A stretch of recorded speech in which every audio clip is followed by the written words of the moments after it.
A gente tinha combinado, né, de hoje falar sobre herbicidas, né? Então, eu vou fazer uma apresentação rápida sobre herbicidas, bem por cima, né? Porque, na verdade, a gente vai falar um pouquinho sobre os herbicidas NA, tá? Como que os herbicidas são, falar em geral sobre herbicidas, depois a gente vai focar um pouquinho no NA, que é a categoria de herbicidas que a gente pode utilizar. Como é que a gente vai, qual que é o intuito nosso ao falar de herbicidas?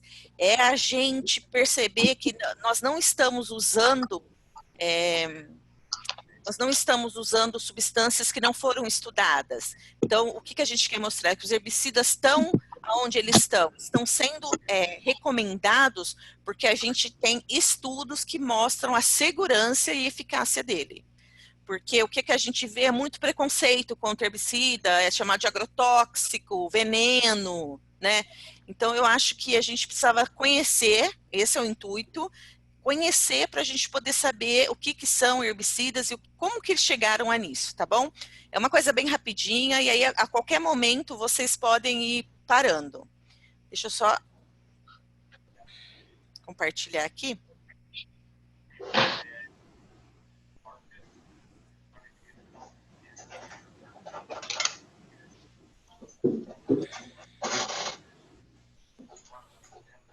Tá ok? Todo mundo tá vendo? Sim. Ok. Então vamos lá. Então a gente vai falar um pouquinho sobre os herbicidas registrados para o manejo integrado de vegetação, em faixas de passagem de linha de transmissão e distribuição. Entretanto, esses herbicidas, eles valem para qualquer local NA, não agrícola, tá? Então, eles são herbicidas registrados NA. Então, em primeiro lugar, a gente pergunta, o que são herbicidas? Herbicidas são agentes biológicos ou substâncias químicas capazes de matar ou suprimir o crescimento de plantas. Existe herbicidas de agente biológico? Existe. Se a gente vai falar de controle biológico, às vezes existe algum tipo de fungo que mata a planta. Herbicida mata a planta. Mas também a gente pode falar que os herbicidas são substâncias químicas capazes de selecionar populações de planta. Tá? Como assim selecionar? O termo seleção ele vai se referir à atuação desses produtos, provocando a morte de certas plantas e de outras não, que é o próprio princípio nosso do MIV. Dentro da agricultura, a gente trabalha com herbicidas, alguns são seletivos, por exemplo, eles matam gramínea, mas não matam folha larga, ou ao contrário. Então, esses são herbicidas seletivos, que eu vou falar mais para frente. Então, no contexto do manejo integrado de vegetação, a gente vai usar os herbicidas como substâncias químicas capazes de selecionar a população de planta que a gente quer. Um histórico rápido, tá? Então, há muito tempo atrás, antigamente, o controle de plantas indesejáveis ele era feito manualmente ou com auxílio de ferramentas, né? A gente fazia capina ou a própria arrancagem manual. Os primeiros relatos do uso de substâncias químicas para o controle de plantas indesejáveis é do início do século XX, tá? Em 1941 foi lançado o 2,4-D, que foi o primeiro herbicida lançado. Só que aí o 2,4-D teve muito problema com aquela história do agente laranja, né? Isso, né? Agente laranja no Vietnã, e o 2,4-D ficou meio manchado, mas o primeiro herbicida foi o 2,4-D. Tá? E como que esses herbicidas funcionam? Esses herbicidas, eles são absorvidos pelas plantas no local onde eles se depositaram. Cada herbicida atua impedindo um determinado processo metabólico existente nas plantas. Então, o herbicida vai atuar em algum processo vital para as plantas.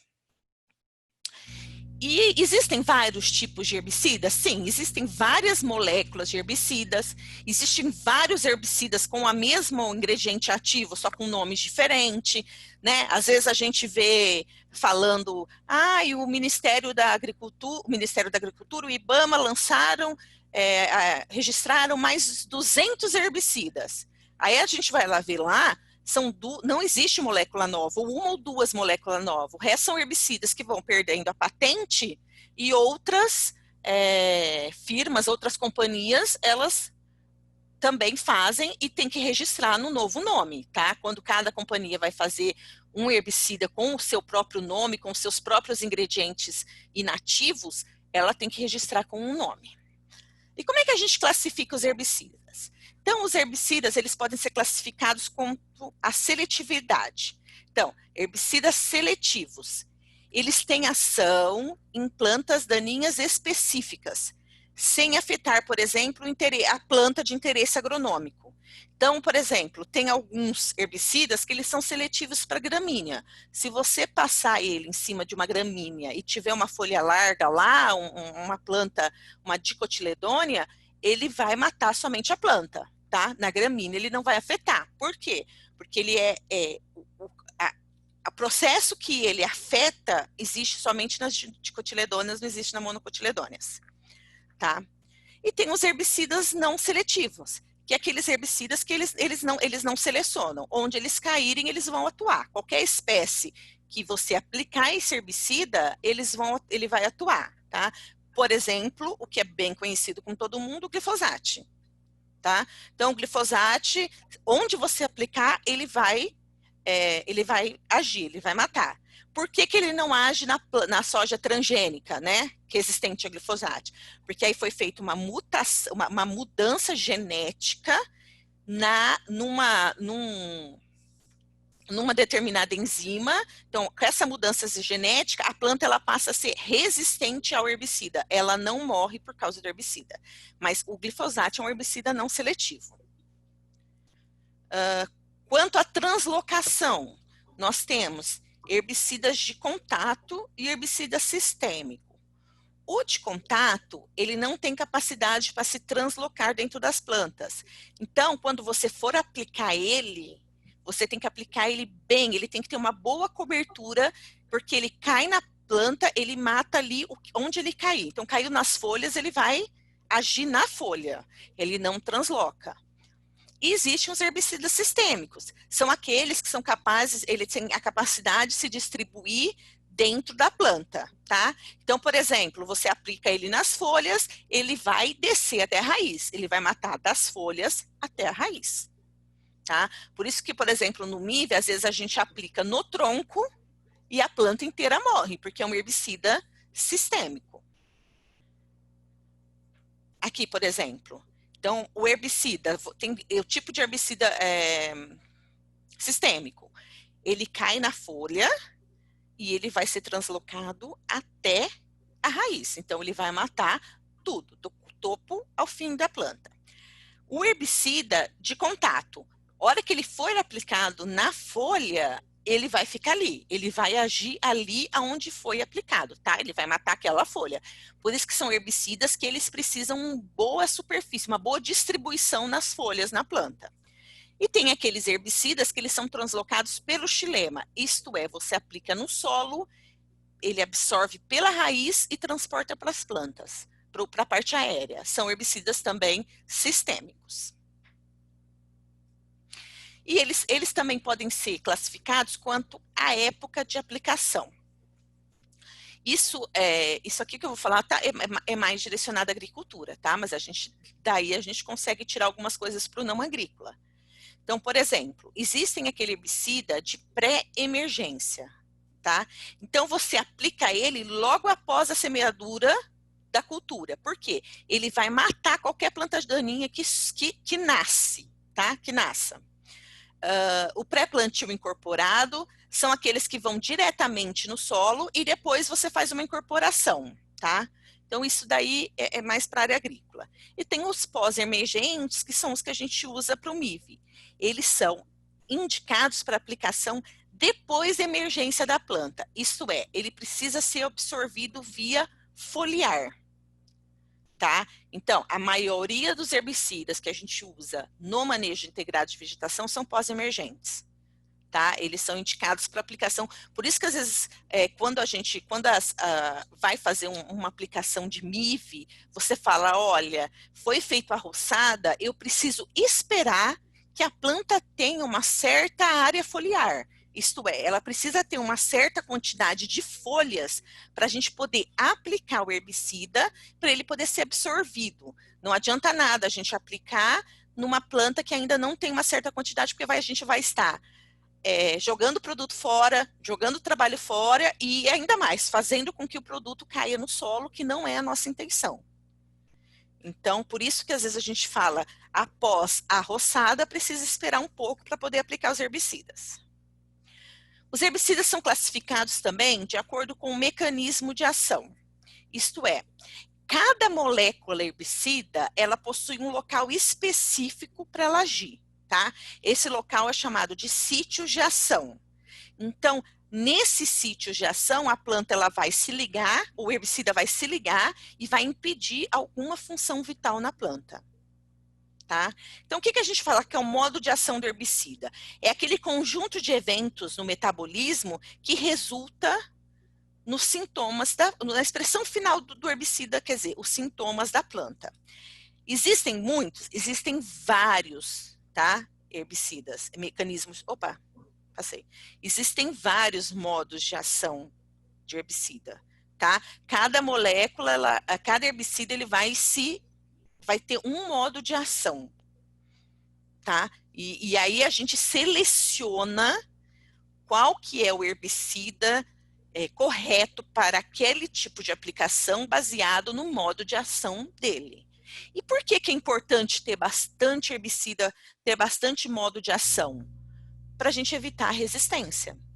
A resistência é aquele fenômeno em que você aplica um herbicida A no ano, depois, por exemplo, vamos falar de cultura, tá? Aplica o herbicida A, aplica o herbicida A, aplica o herbicida A.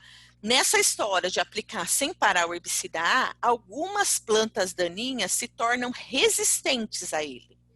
E como você só está aplicando ele, as plantas resistentes, elas vão se multiplicando até toda a população se tornar resistente. Aí você não pode mais usar o herbicida A fica fora de uso.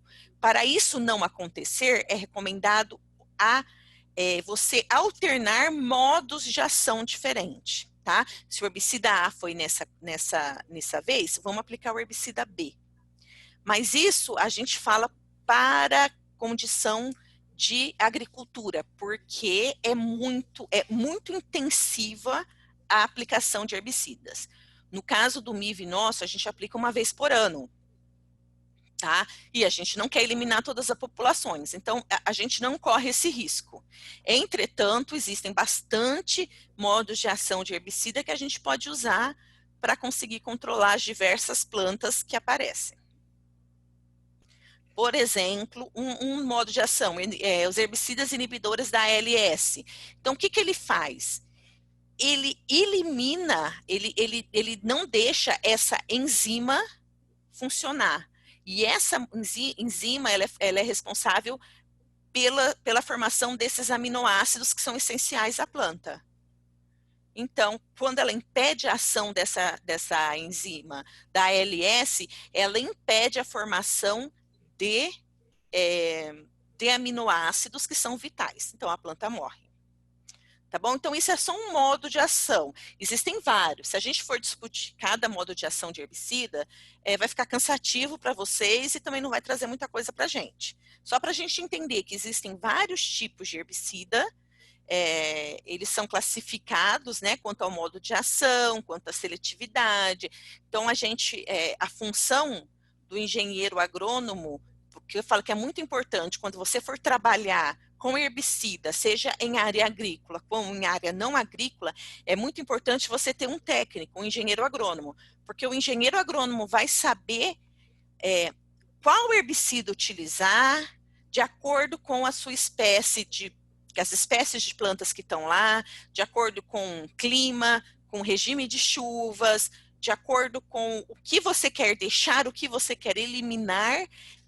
Então, a partir de todos esses dados, é que o engenheiro agrônomo consegue saber qual herbicida vai ser eficiente e menos, e ambientalmente mais amigável para essa situação, tá? Mas aí, já me perguntaram, mas aí esse herbicida, como é que é assim, ele é registrado, é feito em garagem? Então é o seguinte, é muito importante, que eu gosto de falar, é mostrar que o herbicida, do momento em que é descoberta uma molécula que pode ser usada com herbicida até a sua utilização legal, existe uma grande caminhada, tá? Então, é uma grande caminhada, é um caminho muito longo e oneroso da molécula herbicida ser transformada num herbicida de utilização legal, tá? Então, como é que se faz o registro de herbicida? Primeiro, os herbicidas, eles são registrados para as culturas que eles demonstram eficácia no controle de plantas daninhas e de preferência seletividade à planta cultivada. Então, você vai ter herbicidas para cana que não afetam a cana, mas vão afetar as plantas daninhas que infestam a cana. Então, tem herbicida para soja, para pastagem, para milho, sorgo, herbicidas para plantas aquáticas, que no Brasil ainda não estão registrados, mas é uma realidade nos Estados Unidos. Eles usam muito herbicida para plantas aquáticas. E herbicidas para áreas não agrícolas. O que engloba? Todos os ambientes considerados não agrícolas em que se faz o controle de plantas daninhas, entre aspas, plantas não desejáveis. Então, nós estamos falando de pátio de fábrica, de ferrovias, de oleodutos, de linhas de transmissão e distribuição, de subestações, todas essas áreas, área urbana, quando for permitido o uso em área não agrícola, tem que ser utilizada a molécula, o herbicida, registrado para áreas não agrícolas. Ah, mas é o mesmo para pastagem. É a mesma molécula, só que as diferentes formulações, elas têm que ser registradas para o local onde elas serão aplicadas. Então, existem herbicidas para pastagem, existem herbicidas para reflorestamento e para áreas não agrícolas. Pessoal, quando vocês tiverem alguma dúvida ou quiser falar alguma coisa, podem me interromper, tá? Então, a gente tem... Oi, pode falar. Eu estou vendo tudo isso daí, o processo de aprovação todo é muito longo. Eu acredito que deve ter todo um cuidado, uma política com relação à absorção do subsolo. Isso aí você vai mencionar depois? Sim, vou mencionar. Eu vou mencionar bom. todas as características que são estudadas para poder haver o registro de herbicidas. Angélica, depois eu queria fazer consideração sobre essa questão do glifosato, porque ele é tão assim abominado aqui no Brasil, entendeu? Pra gente discutir isso aí também. Tá bom, vamos lá. Aqui é a legislação dos agrotóxicos, tá? Então, de acordo com a Lei 7802 de 1989. Então, vamos lá. O que são os agrotóxicos segundo a lei? Produtos e agentes de processos físicos, químicos ou biológicos destinados ao uso nos setores de produção, no armazenamento e beneficiamento de produtos agrícolas, pastagens, proteção de florestas nativas ou implantadas e de outros ecossistemas, e também de ambientes urbanos, hídricos e industriais, cuja finalidade seja alterar a composição da flora ou da fauna, a fim de preservá-los da ação danosa de seres vivos considerados nocivos.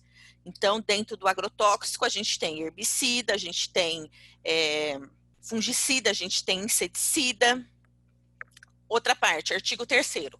Os agrotóxicos só poderão ser produzidos, exportados, importados, comercializados e utilizados se previamente registrados nos órgãos federais responsáveis pelos setores de saúde, meio ambiente e agrícola. Então, e agricultura. Nenhum agrotóxico ou defensivo agrícola, que eu acho mais legal o nome, podem ser utilizados ou comercializados sem aprovação de Anvisa, IBAMA e Ministério do Meio Ambiente, tá? O registro para um novo agrotóxico, como seus componentes e afins, será concedido se a sua ação tóxica sobre o ser humano e o meio ambiente for comprovadamente igual ou menor do que aqueles já registrados para o mesmo fim, segundo os parâmetros fixados na regulamentação da lei.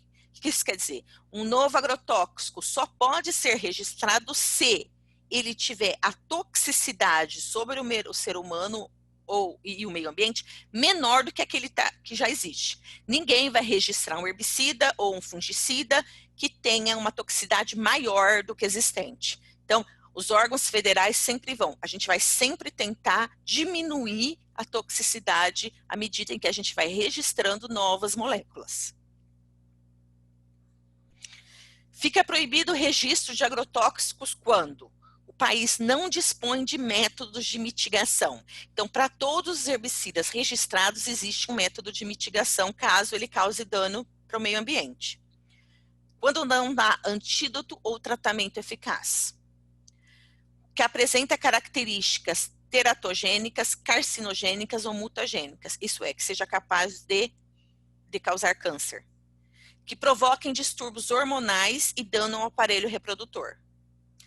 Que são mais perigosos para o homem do que os testes de laboratório puderam demonstrar. E causem danos ao meio ambiente. Então, tudo isso é verificado antes de você sequer pedir um registro de agrotóxico, tá? E como é que faz o registro? Então, é assim, você tem um novo produto, tá? Então, produto técnico ou produto formulado. O que quer dizer isso? Você pode ter aqui uma nova molécula, tá? Ou uma molécula nova formulado para outro ambiente. Então, por exemplo, você tem o Garlon, tá? O Garlon já é registrado há mais tempo para pastagem, há muito tempo. Agora, ele foi registrado para o NA, então o nome dele vai ser Garlon NA, tá?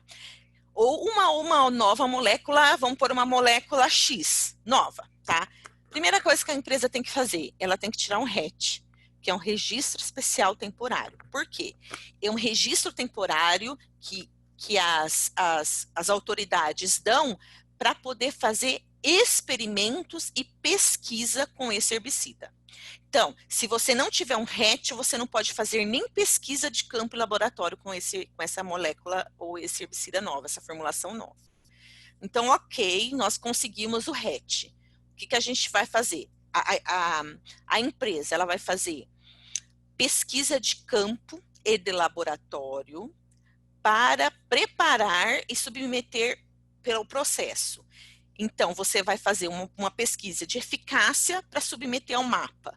Por quê? Porque você tem que provar que você está registrando aquele produto porque ele funciona, ele é eficaz, tá? E justifica registrar porque ele vai ser melhor do que outros.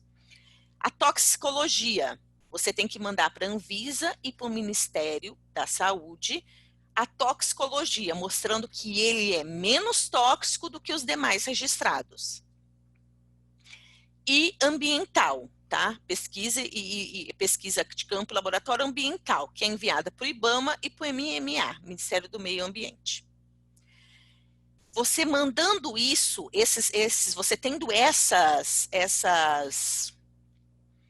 processos, essas pesquisas, você vai mandar isso para a Anvisa, isso segue para a Anvisa, para eles poderem colocar uma classificação toxicológica do seu herbicida, do seu fungicida, do seu produto, tá? Então, se ele é tóxico, se ele é muito tóxico, se ele é pouco tóxico, e para fazer a bula, rótulo e monografia técnica. E ele também é enviado para o IBAMA para fazer uma avaliação ambiental e também trabalhar no rótulo IBAMA. Depois, no caso do produto não agrícola, ele não vai para o MAPA, para o Ministério do Meio Ambiente, porque a eficácia dele vai ser determinada também no IBAMA, porque ele não é feito, é não agrícola, tá? Uma vez as empresas tendo todos esses dados e concordando e verificando que realmente está tudo certo, então ele aí passa para o certificado de registro, o herbicida é registrado, é feito o cadastro estadual e aí ele vai para venda, tá?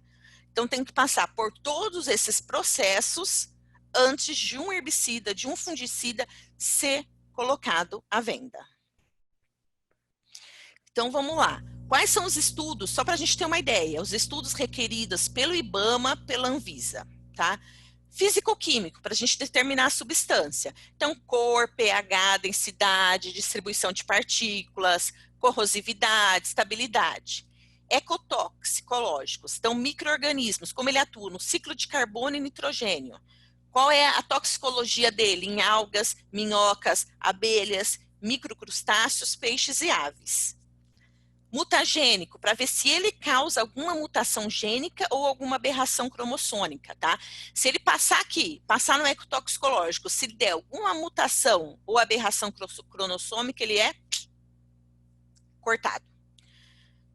Toxicológico adultos, então você vai medir a DL50 oral e dérmica, CL50 inalatória, irritação cutânea, ocular, sensibilização dérmica. Para quem não é da área, o que é DL50? Seria a dose letal, a dose dele que mata 50% dos organismos em que ele foi testado. Tá? Então, ele passa por esses exames toxicológicos agudos. Isso é em peixe, em ave, em mamíferos, ele passa por vários. Estudos ambientais, a biodegradabilidade em solos, qual que é a mobilidade dele, se ele é muito móvel no solo ou não, como é que é a absorção e a desorção dele, tá? Como ele age no solo. E estudos toxicológicos e crônicos. Então, como que ele atua no metabolismo dos animais, se ele afeta a reprodução, se ele tem teratogenicidade, neurotoxicidade, quer dizer, causa algum dano para o neurônio, carcinogenicidade, se ele causa câncer. Então, todos esses estudos são feitos antes do registro do herbicida. Ele só é aprovado se ele passar por todos esses estudos, tá? E aí, uma vez que ele passou por esses estudos, a gente vai chega na hora de você fazer o rótulo e a bula, tá? Então, nos rótulos da bula, o IBAMA, o que você pega do IBAMA? Os dados relativos à proteção de meio ambiente, instruções de armazenamento em caso de acidentes, destinação de embalagens, tudo. O mapa, a área do mapa, informações que é o Ministério da Agricultura e Pecuária. Informações sobre produto, composição, tipo de formulação, fabricante e formuladores, instruções de uso, qual cultura, o alvo, a dose, qual equipamento de aplicação. E da Anvisa relativo à Anvisa tem que ter os dados relativos à proteção da saúde humana, precaução durante o manuseio e aplicação, os EPIs que precisam ser utilizados, os primeiros socorros e informações médicas, tá?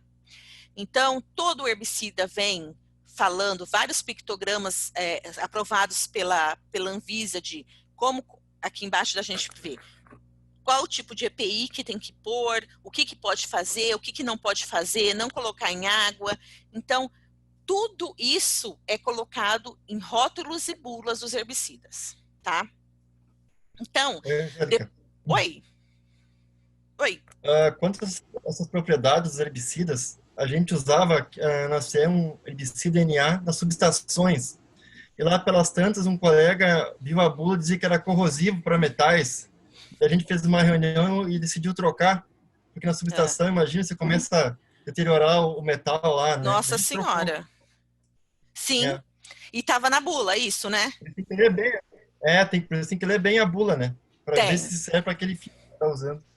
Exatamente, se serve para aquele fim que está usando. E tudo isso a gente acha na bula, é obrigatório a pôr. E aí, quanto tempo demora para isso, gente? Então, vamos lá. Dos ensaios realizados, hora que as empresas começam a fazer os ensaios realizados, até o produto registrado, nós temos 5 anos de ensaios. Uma vez que ele chega no Anvisa, no IBAMA e do MAPA, a gente tem mais ou menos 5 anos. Então, no total, numa base, para um registro de herbicida, são 10 anos e 15 milhões de dólares. Tá? Agora, eu não sei se alguém pode me falar se está mais sossegado para registrar um herbicida, se demora menos. Angélica, acho que sua tela não está compartilhando agora, não. Não? Não. Eu estou vendo. Então... Tô vendo, também não é normal também. Então, o problema é meu aqui, então. É o seu aí, Kleber. Desculpa. Oi, Márcia. Oi, Angélica. Márcia, tudo Oi. bem? Tudo, e vocês? Tudo. Gente, a Márcia da Bayer, talvez ela possa me falar. Ô, Márcia, como é que tá? Para registrar, Tá, você tem noção?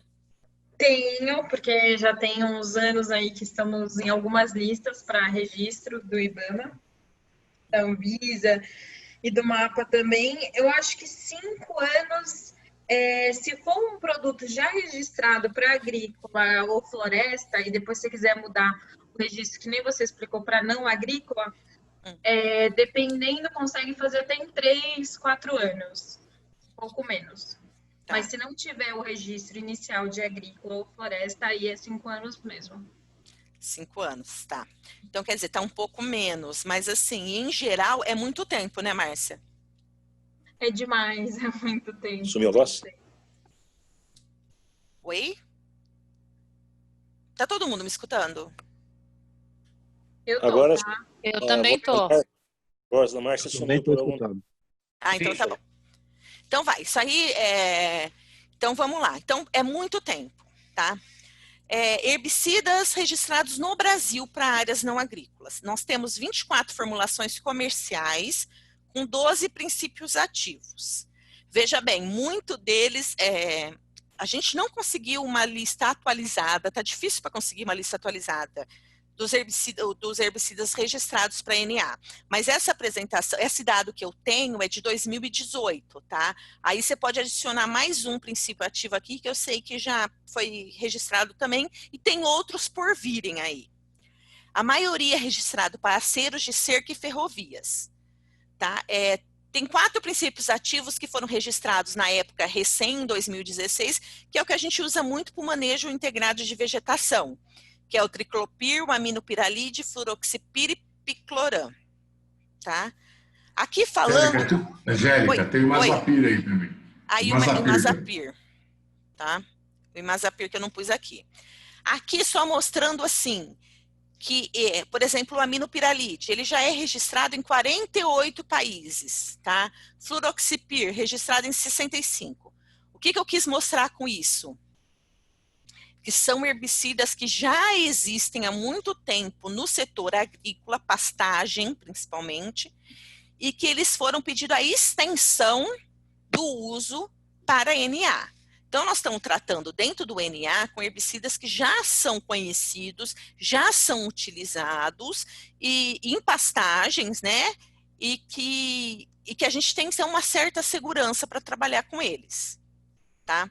Só que assim, quando você vai trabalhar, além de outra formulação, a forma de utilização de herbicidas no MIV é muito diferente das formas de utilização na agricultura, tá? Então, só para fazer um paralelo, agricultura, a gente tem pulverização em área total, né? Então, passa o trator, às vezes até aéreo, né?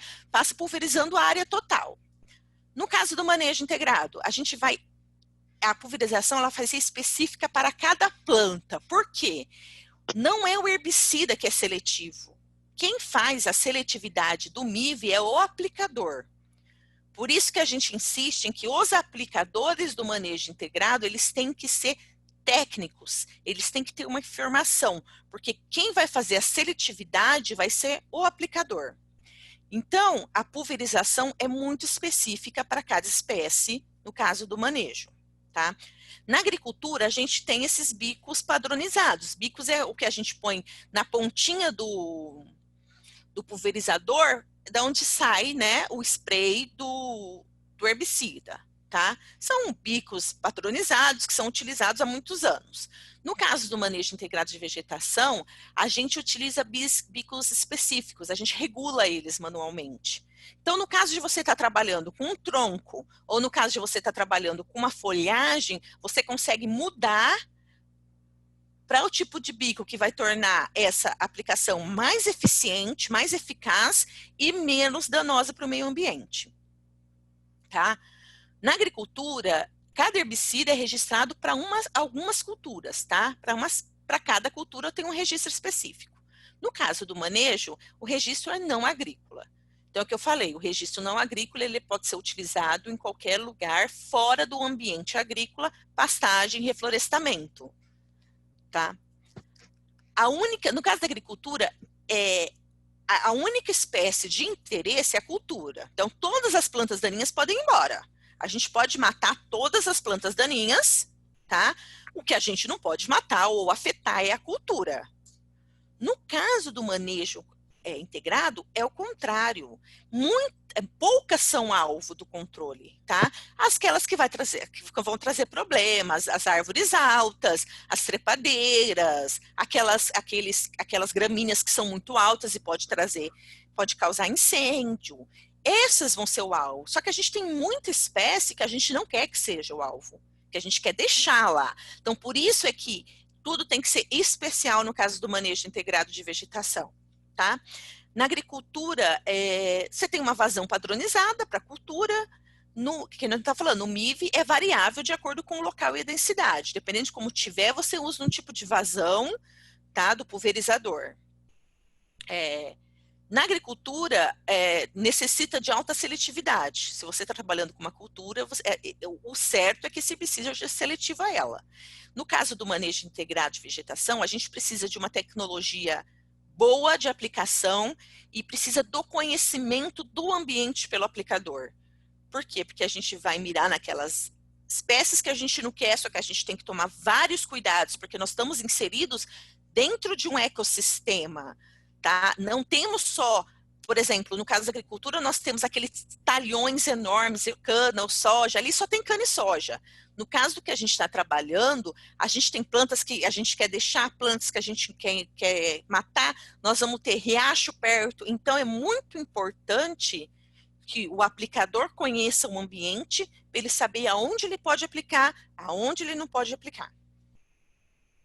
Tá? E quais são esses tipos de aplicação dos herbicidas? Então, pode ser foliar, basal ou em toco. Foliar é quando a gente aplica na folha, tá? Então, você tem mudas pequenas, você tem árvores ainda num porte baixo que vai crescer, você tem algumas trepadeiras, então você aplica na folha, tá? Que é o caso aqui. Aqui é um caso nos Estados Unidos, que eles fazem o controle mais em pastagem, tá? Mas é a aplicação foliar. Aplicação basal é quando você quer eliminar essa planta em pé. Então, você tem o tronco da árvore, é um tronco relativamente fino, não pode ser grosso porque não adentra a casca, e você aplica esse herbicida na base, né, no tronco, ele vai absorver, como é um herbicida sistêmico que a gente trabalha, ele vai matar a planta toda. Essa aplicação basal, ela é menos utilizada, porque na maioria das vezes, eu não pus aqui, essa aplicação basal, ela pode ser feita também, se os troncos forem maiores, com a técnica do hackeamento. Qual que é? Você faz um corte na planta, no tronco da árvore, formando meio que um cadinho para você expor os vasos. E você aplica ali o herbicida, tá? Ele vai percorrer e vai matar aquela planta em pé, tá? E o que é mais conhecido é a aplicação no toco. Você aplica após a árvore ser retirada. Qual que é o intuito disso, dessa aplicação? É você não ter mais rebrota. Então, uma vez que você aplicou e matou esse tronco, você não vai ter mais problema com rebrota, tá? E aí é o que o pessoal pergunta, mas e qual que é o destino desse herbicida aplicado? A gente aplicou esse herbicida, e aí? Vamos ver, tá? Então, uma vez aplicado, por exemplo, aqui ele mostra o herbicida aplicado no solo, tá? Então, esse herbicida, ele vai ser absorvido pela planta, ele vai sofrer decomposição microbiana, né? Decomposição química, ele pode descer para o lençol freático, ele pode ser absorvido pela matéria orgânica, ele pode descer, ser levado pela enxurrada, ele pode sofrer volatilização, que quer dizer, soltar gás, né, e se transformar em gás, ou ele pode ter uma decomposição fotoquímica. Qual que é o nosso interesse que seja para o MIV? Ele não é aplicado no solo, ele é aplicado na planta. O que for absorvido pela planta, ele vai ficar na planta. Após a planta morrer, vai haver decomposição microbiana e química. O que a gente não quer no caso do MIV? Que o herbicida seja exposto ao solo. Então, a aplicação nossa é para que o herbicida não fique exposto ao solo. Ele vai sofrer vários tipos de decomposição e vai sumir do meio ambiente, tá? Então, esse é o nosso intuito dentro do MIV. Todos os produtos utilizados no MIV, eles apresentam elevada taxa de degradação microbiana, tá? O que quer dizer? Ele tem baixa permanência no solo. Se ele atingir o solo, caso atinja, a permanência dele é muito baixa. A taxa de degradação dele é muito alta, tá? Então, diminui isso muito a probabilidade de percolação e de carregamento para o lençol freático. Por isso que a gente insiste muito que a aplicação do manejo integrado de vegetação, ele seja feita no pulverizador costal e com a equipe treinada para isso, para a gente não ter para não ter o problema dele cair no solo. Outra coisa que precisa ser dito, quando a gente aplica o tipo de molécula que a gente aplica aqui no toco, ele não sai pela raiz. Porque existem herbicidas que se você aplicar ele vai sistemicamente até a raiz e pela raiz ele sai para o solo. No caso desse herbicida específico que a gente aplica, ele não exuda para o solo. Ele vai ficar nessa planta até ele ser decomposto, tá? E aí vamos lá, algumas perguntas que a gente consegue, que a gente sempre escuta. Uma vez registrado o produto, qualquer um deve aplicar nas faixas de passagem? Qualquer um pode aplicar esse herbicida? Não. A aplicação de forma errada ou em concentrações muito altas pode provocar danos em plantas não alvo, tá? Então, por exemplo, se você aplicar dose muito baixa, você não vai ter eficiência, você vai perder a aplicação. Se você aplicar ele na forma errada, você pode cometer erros que pode comprometer, pode ocorrer a contaminação do solo e da água. Então, é importante ter uma equipe especializada? Sim. E a aplicação do herbicida, a gente fala. Então, a gente fala que a aplicação ela tem que ser de acordo com as boas práticas, tá? Então, o que é? É uma aplicação segura. Tem que ter o uso do EPI, esse uso é calça. Essa calça, ela é hidrofóbica, certo? Ela é hidrorrepelente, ela não deixa molhar. Bota de plástico, avental na hora de você preparar a cauda, luvas nitrílicas, jaleco seria a blusa de manga comprida, respirador, touca árabe e viseira facial, tá? É indispensável que todos os funcionários que apliquem os herbicidas usem EPI no MIV. Por exemplo, aqui é um exemplo, tá? De um profissional usando o EPI correto para aplicação.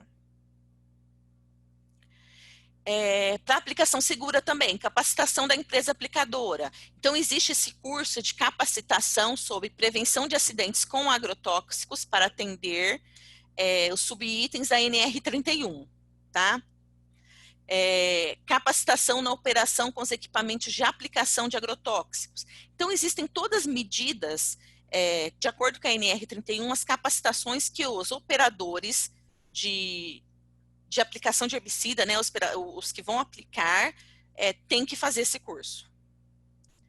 Outro item da aplicação segura, das boas práticas de aplicação, sempre deixar a sinalização de advertência. Estamos aplicando. Qual o produto, qual que é a data de aplicação, permitido reentrada. A aplicação segura, um diário de aplicação. Então, sempre tem que ter um diário, começou tal hora, terminou da hora, o que foi aplicado, tá? Para aplicação segura, sempre ter a ficha de identificação de segurança do produto químico, que é a famosa FISCP, tá? Ela passa todas as informações que você precisa na hora no campo. Então, essa FISCP tem que estar sempre junto no campo. Quais são as informações da FISCP? A identificação do produto e da empresa, a composição e informação dos ingredientes, a identificação dos perigos, medidas de primeiros socorros, medidas de combate a incêndio, medida de controle para derramamento e vazamento, manuseio e armazenamento, controle de exposição e proteção individual, as propriedades, estabilidade e reatividade, que nem o Joel falou, informações toxicológicas, ecológicas, considerações sobre tratamento de exposição, informações sobre transporte, regulamentações e outras informações. Então, tudo que você precisa saber numa hora de emergência está nessa FISCP. Então, essa é tem que estar sempre com um aplicador no campo. A bula também tem que estar sempre. Gente, eu fiz uma coisa mais rápida, não sei, acho que eu falei muito, mas, enfim, a gente tem que saber que o herbicida é uma ferramenta técnica. Você tem que conhecer ele para usar. Você tem que conhecer para recomendar. Não adianta usar herbicida porque sei lá quem falou que é bom. O herbicida ele tem que ser registrado para aquele fim, ele tem que ser usado com aquela dose, com aquelas recomendações. Usando desse jeito, o herbicida é seguro. Tá ok? Obrigada. Não sei se eu falei demais, né? Acho que eu falei. Mas é isso aí que eu queria passar para vocês. Passar que a gente consegue trabalhar com herbicida com segurança. Tá? Alguém quer conversar? Falar, Kleber, você que queria falar? Eu gostaria, sim. Essa questão aí, propor uma discussão aí do glifosato. Por exemplo, na CEMIG GT mesmo, na nossa especificação técnica, não tem, entendeu? Contra a minha vontade. Você poderia falar um pouco disso, sobre essa questão aí, esse terror que criou-se pelo uso do glifosato aí, causa câncer? Eu vou passar essa resposta para o Pitelli, para o professor Pitelli que está aqui, que acho que ele vai saber falar com muito mais propriedade sobre isso, tá? A gente tentar na CEMIG desmistificar isso aí, porque mesmo CEMIG D, ontem eu tive até uma reunião pelo Zoom também com a Marina, e na especificação deles tem, entendeu? Mas na nossa, assim, a gerência nossa criou assim, é o terror. Não deixa. Não deixa, não pode, fiscaliza, sabe? Incrível. Vai lá, Pitelli. Ok. Você. Bom, o glifosato é um produto não seletivo, né? É um produto altamente eficiente e com baixa toxicologia. Sempre foi um produto muito utilizado na agricultura, nunca deu problema. Mas quando começaram os organismos transgênicos, começou a existir uma preocupação mais séria com relação à extensão. Porque você tinha uma cultura de soja aí de 3, 4 mil hectares, você não aplicava glifosato. Você só aplicava na dessecação. Agora, ela sendo transgênica resistente ao glifosato, você vai aplicar o glifosato 3, 4 vezes ao ano. Então, não só você aumentar a área de aplicação, como você também iria aumentar o número de aplicações por ano. O volume de glifosato que ia ser aplicado era muito grande. E houve uma preocupação real da comunidade científica, mas sempre tem essa preocupação, ela escapa para grupos que não são, que são muito preocupados com o meio ambiente, são ambientalistas, provável que seja, mas que adotam o princípio da precaução. Como, assim, não o legal, mas o princípio da precaução do grupo. Nós não sabemos o que vai dar, então vamos falar mal e não vamos deixar. Com isso, criou-se alguns grupos de pressão, exatamente contra o glifosato. Esse grupo, a preocupação com o glifosato, ela era ilegítima, sim, porque era um aumento do uso, um aumento estupendo do uso e da área em que ele seria usado, né? Mas, inicialmente, necessitaria ser feito um estudo, fazer alguns modelos antes de começarem a colocar... Então, começaram a fazer estudos de produtos cancerígenos, de carcinogenicidade, tudo dependendo da dose, acaba sendo cancerígeno, ou dependendo da exposição. O que é risco? O risco é uma interação entre a toxicologia e a exposição. Se você tem uma toxicologia alta, mas uma exposição muito baixa, não tem risco. O risco pode ser muito baixo também, negligenciável. Mas quando você tem uma exposição alta, então começaram a surgir trabalhos assim que você via a publicação de um trabalho feito com batata transgênica, que eles pegavam a batata e misturavam com glifosato. Não, mas a batata transgênica, ela é aplicada lá no campo. Ela é degradada na planta e quando você colhe a batata, provavelmente não tenha nada de glifosato. Mas quando você pegar a batata, amassa ela e põe glifosato dentro, é uma situação totalmente artificial. Aí dava problema no ratinho. Então, ó, batata transgênica é problemática o ratinho devido aos resíduos de glifosato. E houve muita desinformação dessa maneira. O que está acontecendo? Está acontecendo que tem acontecido alguns casos e que as pessoas vão e acusam. O cara usou 50 inseticidas na vida, 10 herbicidas. E aí ele teve uma doença grave. Aí ele vai e, aproveitando essa onda, entrou contra o glifosato. O que começou a acontecer? O que aconteceu? Passou a ser politicamente correto você retirar o glifosato das tuas atividades da empresa. Passou a ser politicamente correto isso. Eu, particularmente, trabalho com ecologia, manejo e ecologia de plantas daninhas. Não vou falar quanto, porque senão vocês vão descobrir que eu tenho 70 anos. Mas desde os 21 anos. Desde os 21 anos eu trabalho com isso. Então vai chegar nos 50.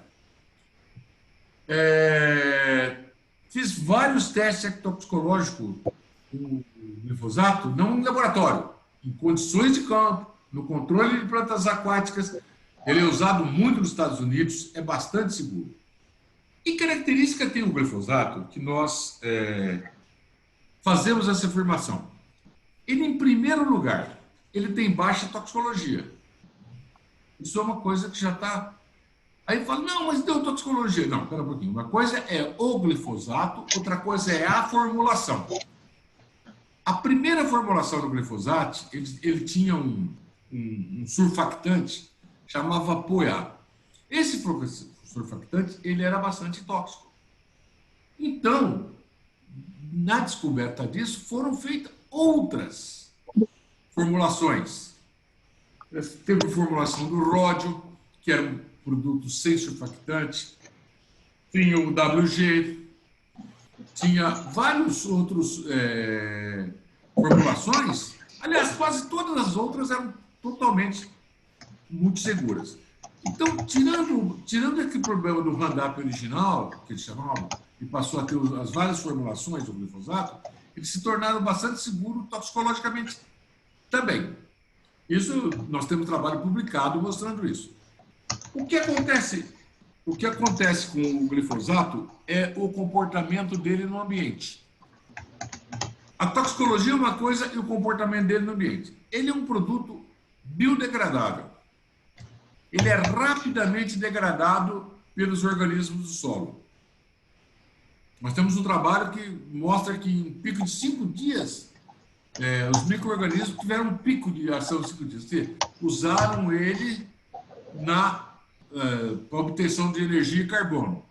Usaram ele, entre aspas, na sua alimentação. E reduziu. Em 7, 8 dias já não tinha mais atividade microbiana elevada. Aí pergunta o seguinte, não sobrou glifosato no solo? Sobrou. Mas o glifosato tem uma característica também. Ele faz o que nós chamamos de resíduo ligado. O que é o resíduo ligado? Ele é absorvido aos colóides do solo e passa a fazer parte do colóide do solo. Então ele não tem ação biológica nenhuma. Ele não é tóxico para nada. Por quê? Porque ele está fazendo parte daquele colóide do solo. E chama resíduo ligado porque é o seguinte, você só consegue tirar ele do coloide se você destruir a molécula. Então, ele realmente é inócuo nessa situação. Então, veja, a baixa toxicologia, a rápida biodegradabilidade e a forte absorção desse produto no solo faz com que ele não fique biodisponível. Então, é um produto que tem muita segurança para você usar em áreas não agrícolas. Mesmo porque em áreas não agrícolas, você vai usar uma ou outra vez. Agora, tem um negócio. Você vai usar ele em subestação. É a mesma coisa que enxugar gelo. Por quê? Porque ele tem ação de pós-emergência. Ele pega na folha, ele pega em qualquer ramo verde, ele absorve e mata a planta. Caiu no solo, ou ele é degradado rapidamente pelo micro-organismo, ou ele é absorvido. Ele fica com um resíduo ligado. Então, no solo, ele não tem nenhuma ação. A planta pode estar ali com a raiz, mas ela não consegue absorver ele. Então, esse produto, você aplicou ele hoje, amanhã a planta que nascer já não vai ser mais afetada por ele. Então, em subestação, você vê gente que está aplicando 7, 8 vezes por ano o glifosato. Quando, na realidade, o que você precisa nessa subestação é de um herbicida residual. Um herbicida que ele chega, muitas vezes ele é misturado com o glifosato, porque aí ele faz o controle das plantas daninhas que já nasceram, e o resíduo, e esse herbicida tem residual no solo. Ele não é rapidamente degradado e nem rapidamente absorvido. E com isso ele fica aí 4, 5 meses segurando a germinação das plantas. Aí que tem que tomar todo cuidado. Eu não sei quem falou, se foi o Joel, que tinha produto corrosivo. Pode ser corrosivo em estrutura metálica. Há mais ou menos uns 5 anos atrás, nós fizemos uma proposta de P&D testando os produtos que poderiam ser utilizados em relação àquela grade de cobre que fica embaixo da subestação. Fica no aterramento da subestação. Não prosperou. Mas é uma preocupação bastante grande. É uma preocupação bastante grande. Então, quanto menos solúvel for o herbicida, melhor. Quanto menos solúvel for o herbicida, quanto mais ele não caminhar no solo, ficar só na superfície, melhor é, porque ele não vai atingir as estruturas de cobre. Então, são todas essas colocações que eu estou fazendo, mas eu extrapolei o glifosato. Mas é isso, Kleber.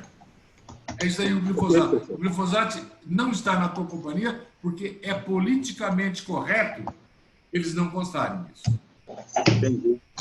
Muitíssimo obrigado aí, extremamente esclarecedor. Deu para entender bem essa questão aí. E para a gente tentar conscientizar, sensibilizar, para desativar esse pânico aí do glifosato na CEMIG GT. Muito obrigado. Eu acho que o Pedro quer falar. Pedro, fique à vontade. Eu quero sim, eu já até escrevi no chat aí. Vocês estão me ouvindo? Estamos. Tá, eu já escrevi no chat, mas se bem me lembro, a restrição ao uso de glifosato se deve à sua pouca eficiência no controle de árvores e arbustos e ao seu baixo custo. É uma molécula cuja patente já caducou e todo mundo hoje produz glifosato a baixo custo, e para evitar o uso em árvores e arbustos com pouca eficiência, comprometendo a qualidade do controle, é que nós fizemos essa restrição ao uso. Não tem nada relacionado à potencial toxicidade da molécula. E, além disso, o fato dele ser corrosivo, ele tem algumas implicações, não somente com a malha de aterramento de subestações e algum potencial aterramento de estruturas de linhas de transmissão. Ele é corrosivo também para as estruturas aparentes, tanto de subestação quanto de linhas. Então, é preciso de ter algum cuidado para que ele não atinja essas partes metálicas e possa comprometer as estruturas. É isso. Oi, pode falar, Pitelli. Pedro, não, realmente, quando eu não estou defendendo usar ele em linha de transmissão elétrica, não. Mas quando você tem a necessidade de controlar gramíneas invasoras exóticas, principalmente em mistura com para acero, para subestação, para outras áreas, e em mistura com residual, eu acho que o glifosato é bastante eficaz. E a segunda colocação em relação ao glifosato, com relação a aterramento de rede de aterramento, eu não tenho a mínima preocupação, porque ele não caminha no solo. Ele fica preso na superfície do solo, os primeiros centímetros do solo, ele não caminha. Agora, com relação a ferragens externas, tudo, uma questão de tecnologia de aplicação. Aí, se você pôr qualquer pessoa aplicando, ele não vai ter esse cuidado, mas se tiver uma equipe treinada, ele vai ter todo esse cuidado.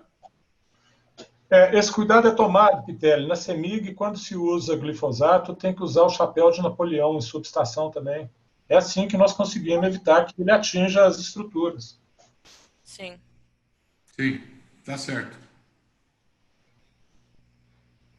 Gente, mais alguém quer comentar alguma coisa? Vocês acham que foi ok? Deu para entender? Deu para saber como que a gente, né, segue com herbicida? Qual é a importância e como o herbicida realmente ele é estudado muito antes da gente resolver, antes dele vir para uso, né, comercial?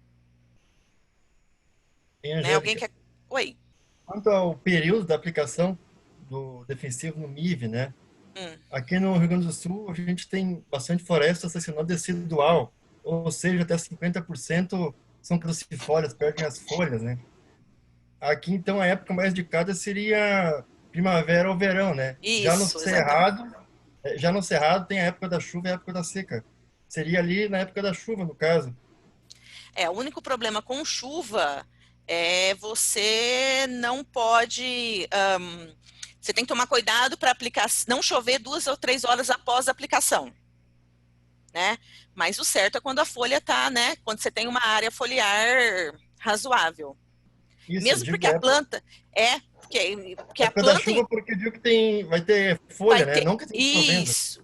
Não, e outra coisa, a planta ela tem que estar com metabolismo, se ela tiver em estresse, às vezes ela não absorve bem o herbicida. Então a planta ela tem que estar com o metabolismo dela bom, né?